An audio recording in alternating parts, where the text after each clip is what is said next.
Hello student, here we discuss about Gram's law of effusion and exercise related with it. A certain gas takes 3 times as long to effuse out as helium.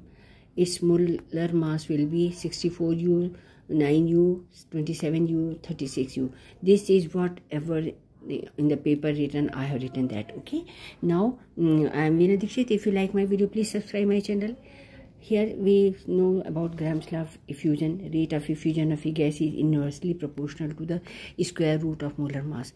And second है, with the time the rate of effusion is also inversely proportional to the time it takes for the gas to effuse. So in this way we can get two relationships. See, rate is inversely proportional to time. So effusion rate A, effusion rate B. So here volume of divided by time A upon volume divided by time B. Volume cancel out, time B upon time A. So rate of A and rate of B is equal to time B upon time A. And we also know that rate of effusion of A and divided by rate of effusion of B is inversely related to the related to the square root of molar mass.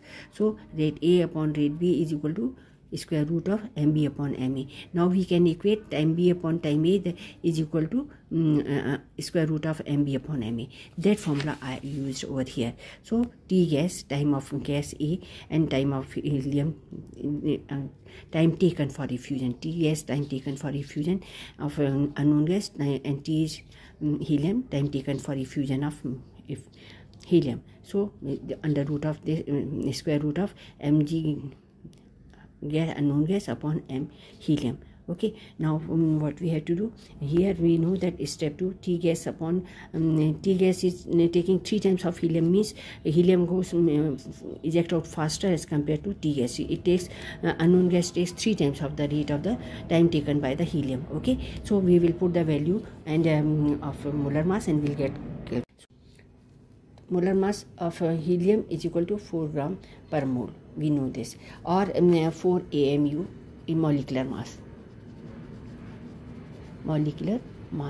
We have seen that time taken by gas is 3 times THE. So we can write down like this, that we can replace this time taken by THE gas is equal to 3. So we will write down 3 is equal to square root of molar mass of gas upon 4. So on squaring both of them, we will get 3 square is equal to m gas upon 4. So 3 times 3, 9. 9 multiplied by 4, that is equal to 36.